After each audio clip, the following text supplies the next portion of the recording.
Muy buenas tardes. En principio quiero agradecer a los organizadores de este congreso tan interesante, donde hemos escuchado exposiciones y ponencias enriquecedoras, especialmente a Francisco Javier. Bueno, me he tomado una licencia de ampliar un poco. Yo dije Lima, la capital. Entonces voy a ampliarlo al Perú, ¿no? Porque el tema de la presencia montañesa es un tema pequeño y si lo restringimos a Lima lo hacemos más pequeño aún. A diferencia de la República de Indios, el comercio y la economía virreinales, la esclavitud africana, las rebeliones indígenas, el mestizaje y las castas negroides, la historiografía hispanoamericana no ha abordado a profundidad el fenómeno social de la República de Españoles. Son escasos los trabajos de investigación sobre el particular, y los pocos que se han publicado, como algunos sobre vascos, gallegos y canarios, suelen ser de orden generalista y de tendencia genealógica. Para la presente comunicación, hemos empleado principalmente fuentes primarias de los archivos arzobispal de Lima, del Archivo General de la Nación del Perú, de archivos episcopales de Huamanga, los archivos episcopales de Huamanga, del Cusco, de Arequipa y de Trujillo. Bueno, así como otros documentos que complementan el trabajo y también, por cierto, ¿no?, fuentes secundarias de estudios de historiadores peninsulares. Cuando expresamos los gentilicios montañés o cántabro, nos referimos, por cierto, y con algunas modificaciones, a los naturales de la actual Comunidad Autónoma de Cantabria, al territorio de la diócesis de Santander y a la provincia del mismo nombre, llamado antes de 1753 Montañas de Burgos. Esta procedencia peninsular la observamos en tierras peruanas desde los días de la conquista, pero es menester centrarnos en las décadas de la monarquía de Carlos II y en los coincidentes virreinatos de Pedro Fernández de Córdoba, conde de Lemos, 1667-1672, Baltasar de la Cueva Enríquez, conde de Castellar, 1674-1678, el arzobispo Melchor de Liñán y Cisneros, que va de 1678 a 1681, Melchor de Navarre Rocaful, duque de la Palata, 1681-1689, y Melchor de Portocarrero y Lazo de la Vega, conde de la Monclova, cuyo virreinato va de 1689 hasta los primeros 5 años del siglo XVIII. Debemos destacar que los montañeses no fueron tan numerosos en el espacio peruano como los andaluces, los extremeños y los castellanos, pero destacaron más por su renombre social que por su cantidad. Durante todo el periodo de poblamiento y asentamiento hispánico del Perú, hasta el año de la independencia, pasó un promedio de 1.110 montañeses. De estos hemos ubicado 226 sujetos en la etapa de los Austrias y a 863 en todo el tiempo de los Borbones, que fue el de mayor protagonismo cántabro. No obstante, los que corresponden exclusivamente a los años de Carlos II fueron 209, un significativo 19% frente a la totalidad de la historia virreinal. En este universo encontramos personas que llegan muy ancianas al lapso que nos interesa y otras que exceden temporalmente el reinado del último de los Habsburgo de España y que logran destacar en el tiempo de Felipe V de Borbón. En el periodo que nos ocupa, los cántabros que emigraron hacia el Perú, varones solteros en su totalidad, lo hicieron impulsados por las limitaciones de la actividad agrícola, el aumento de la densidad poblacional de las villas y la rigidez del régimen de mayorazgos que impedía la movilidad social.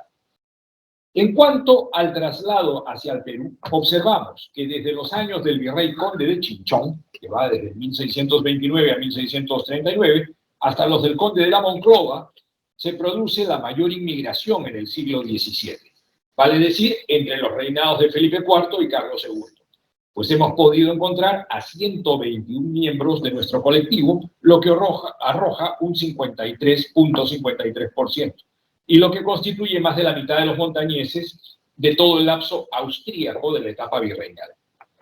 En este periodo, el momento de mayores arribos se observa durante el mandato del conde de Salvatierra, en segundo lugar, en los años del conde de Alba de Aliste, y en tercer término, en el régimen del conde de Lemos, ¿no?, que hemos mencionado, que va de 1667 a 1672 y que pertenece a la etapa inicial del reinado de Carlos II.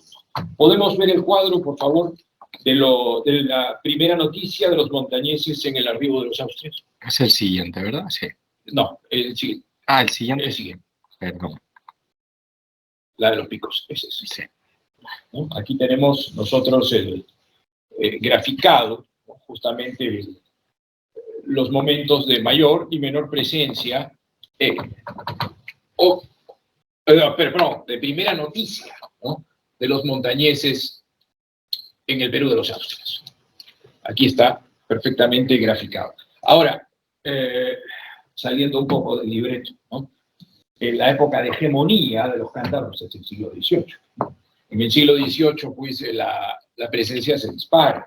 Sobre eso hablaremos, si es que hay ocasión, sobre la base de las preguntas.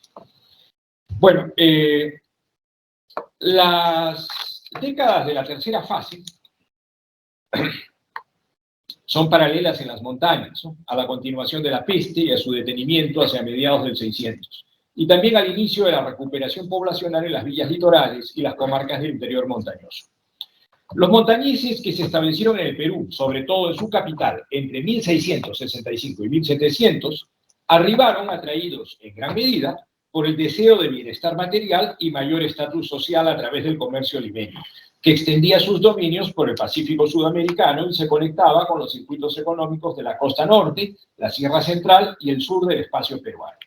Igualmente, la ciudad de Los Reyes, con su espacio archidiocesano que cubría una gran parte del territorio peruano y que ofrecía la oportunidad mencionada, era el centro del poder virreinal y de sus instituciones políticas, judiciales y eclesiásticas. Por lo tanto, era el lugar indicado para la obtención de cargos públicos, distinciones sociales y accesos a las cofradías más solventes del virreinato. Con ánimo de combatir las generalidades de los 209 mencionados, debemos analizar los orígenes comarcales. Vamos a los orígenes comarcales, por favor.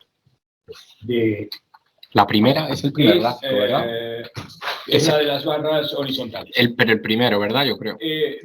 No, ese es el general. Vamos vale. Al de las barras horizontales. La conocida. Ese es. Vale. Lo que pasa es que el cuadro es tan grande que no se puede ver en una sola vista. Aquí lo tenemos. Perfecto, gracias. La mayoría procede del espacio costero, ¿no?, es decir, de la merindad de Trasmiera. Le sigue las 4 villas costeras, San Vicente de la Barquera, Casturdiales y Laredo. Y también Santander, por cierto. Pero vemos como excepcionalidad en estas mayorías, ¿no?, al Valle de Toranzo. Y también hay un segundo grupo donde está Santillana del Mar y su entorno y Torrelavega. Se ubican por debajo de los porcentajes señalados las jurisdicciones de Camargo, Colindres, Huesga, Piélagos, Calpe, Peochinca, Riego, Buelna, Cabezón de la Salpe y Amellera, etc. Y una serie de comarcas que no voy a mencionar para no aburrirlos, sino cansarlos, y que no les resulta a ustedes significativa. Con excepción de los que ingresaban a la capital portando nombramientos desde la península ibérica, los hijos de las montañas llegaban jóvenes y tendían a permanecer en el virreinato hasta el fin de sus días, pues fueron muy pocos los casos de retorno a la metrópoli. La mayoría arribaba entre los 20 y 25 años de edad. Esto es, en la etapa de la vida en que contaban con la capacidad física para el esfuerzo laboral y por ende con posibilidades de insertarse y crecer económica y socialmente en el cuerpo de la República Virreinal. No obstante, hubo algunos que ingresaron al Perú siendo niños, ¿no?, como fue el caso del comerciante Bartolomé de Molleda Rubín de Celis, hermano de Juan de Molleda Rubín de Celis, que fue citado en la exposición de ayer del profesor Antonio Álvarez Osorio, ¿no?, que se casó porque el hermano de Bartolomé de Molleda Rubín de Celis casó con la hija de Clerc. Bueno, pero este Bartolomé indicó en su testamento lo siguiente: que vine de España, bien muchacho. Fin de la cita. Más de la mitad de los montañeses del lapso de nuestro interés se estableció en la ciudad de los Reyes y su entorno archidiocesano, es decir, el 77.03%. El resto se repartió en cantidades muchísimo menores en las diócesis de Trujillo, con el 6.22%, Arequipa, 7.17%, Cusco, 10%, Huamanga, 3%, y un 4.30% no llegó a fijar residencia, que guarda las mismas proporciones que las del cuadro. En cuanto al proceso de inserción, el comercio fue el punto de partida para la diversificación de funciones destinadas a incrementar capitales y a elevar o mantener el estatus ganado con años de trabajo y largos desplazamientos, como fue la minería y la propiedad de haciendas, aunque estas últimas faenas no les fueron tan comunes. Las faenas mercantiles constituyeron la principal inclinación en este grupo peninsular.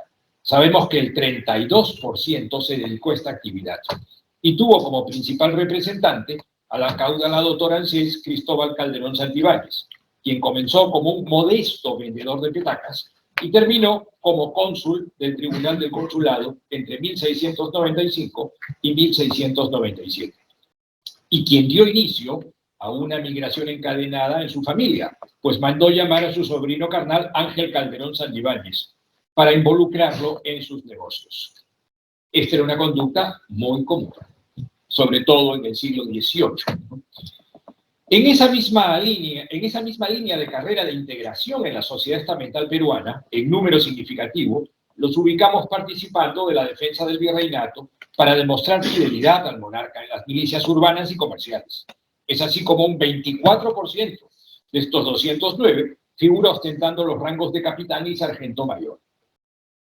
El camino hacia el éxito social también se transitó, aunque con muchísimo menos montañeses que en la función de mercaderes, en la obtención de cargos como agentes de la administración, tanto por venalidades como por méritos, entre los que destacaban los corregidores y gobernadores en la totalidad del territorio virreinal.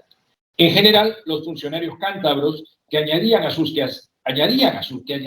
quehaceres otras actividades como comercio, milicia, minería y agricultura conformaron casi un 17% frente a los 209 de la época del segundo de los Carlos.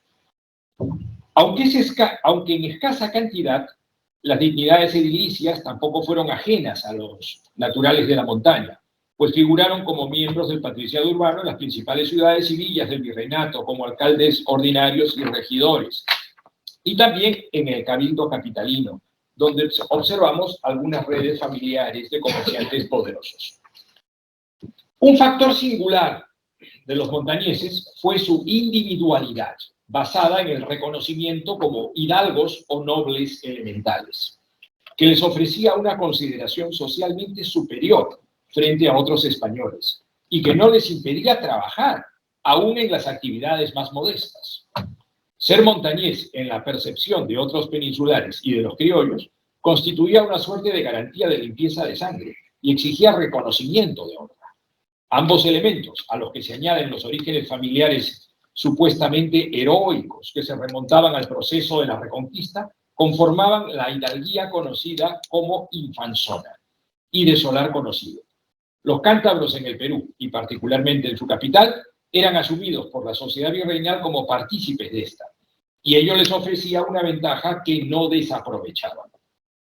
Dicho motivo era ocasión para que ellos, los de mayor poder económico, político y eclesiástico, realzaran su prestancia, valiéndose de las plumas de los eruditos locales. No obstante tal imaginario, fueron pocos los hidalgos debidamente documentados y acreditados como tales ante la Real Chancillería de Valladolid y ante el Cabildo limeño. Ser montañés era, pues, un sinónimo de ser noble.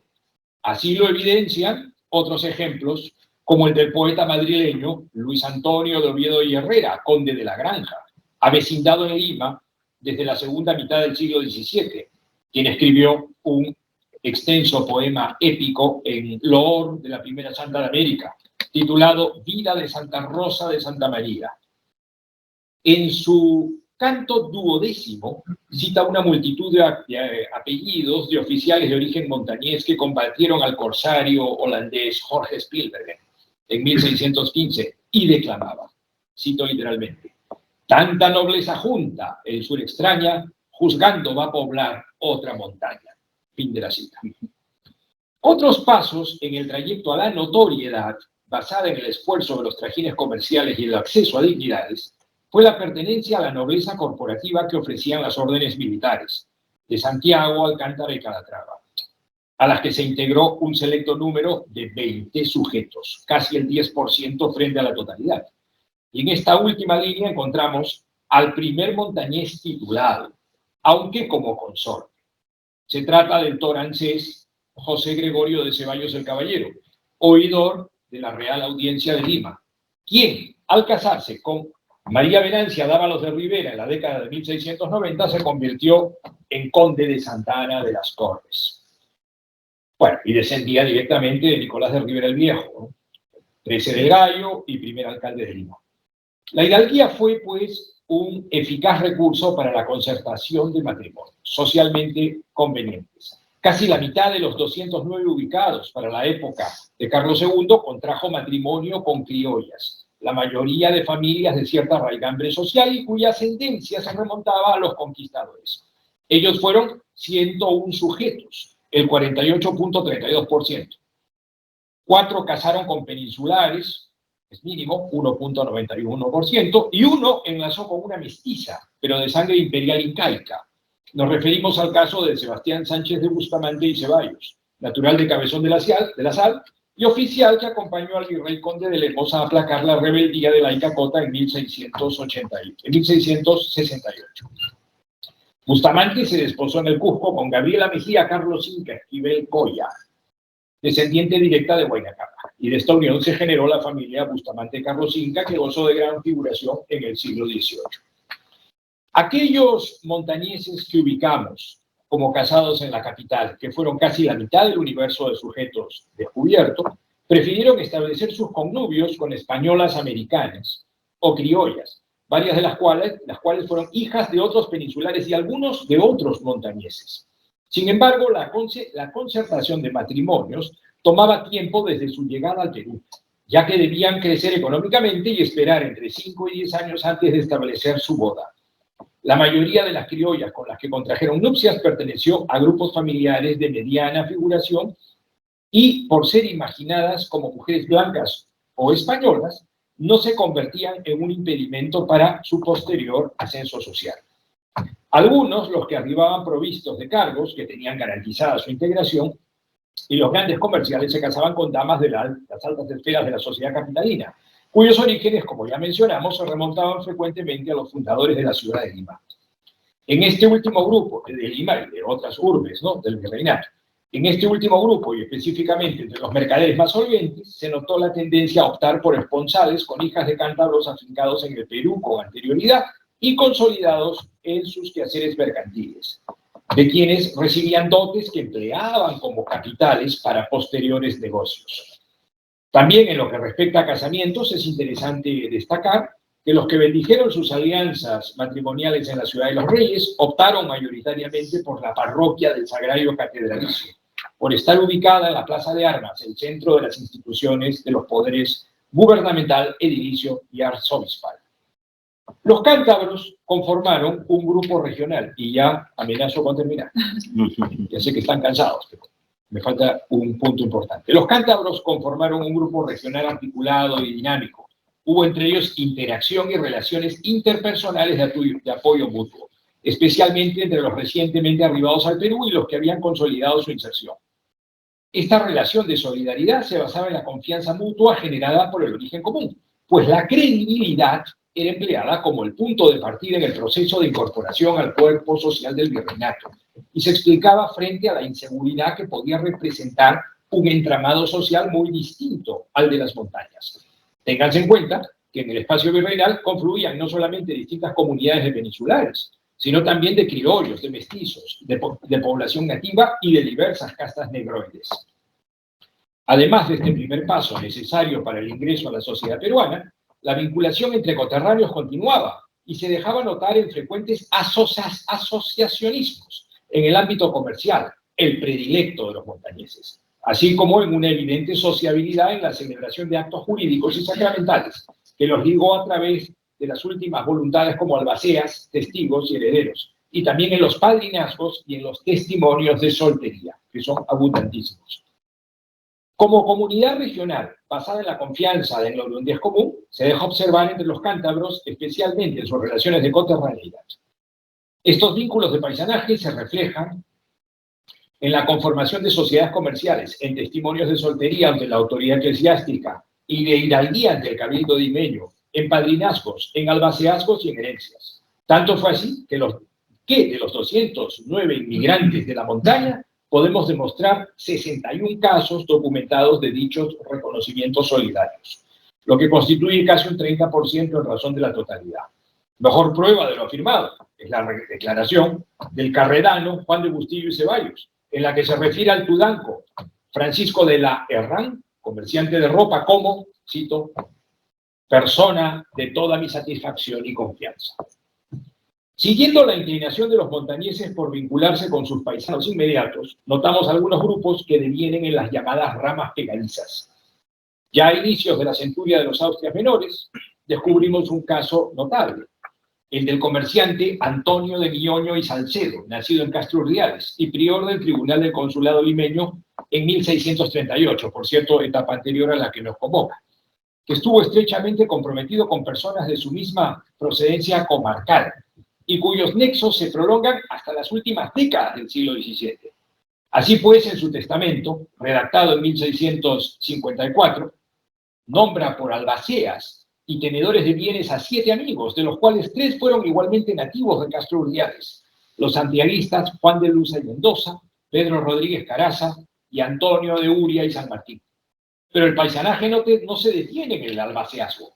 Tomó ciertos visos de endogamia, pues 2 de sus hijas casaron con cántabros de la misma localidad.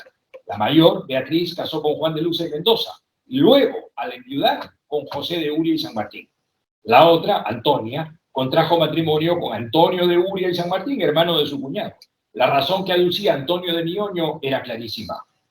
Decía, cito literalmente, por ser personas conocidas y caballeros de mi propia patria. Fin de la cita. Otro medio para identificarlos como grupo y como sujetos mutuamente relacionados es el de las cofradías. De nuestro universo de 209 personas, tenemos la evidencia de 23 que estuvieron vinculados a estas corporaciones de orden piadoso y asistencial, ¿no? El 11%. Sabemos que no existió ninguna hermandad que congregase únicamente a los naturales de la montaña, como sucedió en el México del siglo XVIII, ¿no? Eso no sucedió en Lima ni en el XVI, ni en el XVII, ni en el XVIII. Los cántabros, especialmente en Lima, integraron varias cofradías. No obstante, hubo una que llamó particularmente la atención, la de Nuestra Señora de Aránzazu, que reunía a comerciantes vascos y a los originarios de las 4 villas costeras de las montañas, Castro Urdiales, Laredo, Santander y San Vicente de la Barquera, dedicados también y en su mayoría a actividades comerciales. Esta institución, que sesionaba en la iglesia de San Francisco y que se había fundado bajo el patrocinio de la advocación guipuzcoana de la Virgen del Espino, fue la que agrupó a 13 sujetos del periodo que nos reúne. El testimonio del torancés, Diego Ruiz del Castillo Rueda, que llegó a la Ciudad de los Reyes con el séquito del virrey conde de Lemos y se desempeñó como cajonero de la Ribera del Puente, menciona con exactitud esta tendencia. En mayo de 1674, sintiéndose enfermo, redactó su testamento y pidió que fuese amortajado con el hábito franciscano e inhumado en la bóveda de la capilla de Nuestra Señora de Aránzazu, donde se entierran los montañeses, decía. Hubo otras cofradías también, pero que no voy a mencionar por el tiempo. Cabe resaltar también algunos,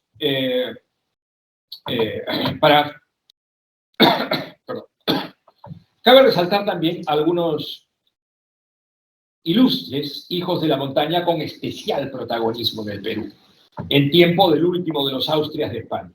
Como fueron los casos, voy a mencionar algunos casos, ¿no?, significativos, como fue el de Ángel de Peredo y Villa, que se vio involucrado en los motines de la Icacota, a Juan Gómez de la Torre, tesorero en la recolección de dinero de la construcción de la muralla de Lima en tiempos del duque de la Palata, y a los ya mencionados Cristóbal Calderón Santibáñez, cónsul del consulado limeño y colaborador del virrey conde de la Monclova, a José Gregorio de Ceballos el Caballero, oidor de la Audiencia de Lima, y al trasmerano Pedro de Santiago Concha, padre del primer marqués de Casaconcha y del capuchino Fray Miguel de Lima, predicador en la corte de Carlos II y posteriormente en Viena ante el emperador Leopoldo I de Habsburgo. Para finalizar, quisiera destacar un hecho curioso. Fue un montañés, Manuel Fernández Velarde, provisto como corregidor de pacajes, quien diera aviso formal el 6 de mayo de 1701 por la noche del deceso del monarca al virrey conde de la Monclova y a su corte. Por esta razón, el jesuita limeño José de Buendía le motejó como, cito literalmente, nuncio fatal de universal dolor. Otro cántabro, el licenciado Diego Vallejo y Aragón, nacido en Castro Urdiales, canónigo de la Catedral de Lima, fue autor de un soneto luctuoso dedicado a la memoria del soberano que nos ocupa, ¿no?, en la aparentación real al soberano Carlos II. Y, para concluir, finalmente, sobre la base de las tendencias, podemos afirmar que esta presencia regional ibérica, que no prevaleció por su número, sino por su distinción en medio de la República de Españoles, renovó las élites del Perú y de su capital durante el reinado de Carlos II mediante la práctica esforzada, por lo general centrada en el comercio, la solidaridad y el asociacionismo con gente de su misma oriundez, por una clara vocación por el trabajo a pesar de su hidalguía, y por la concertación de matrimonios considerados a la luz de su tiempo correctos y provechosos.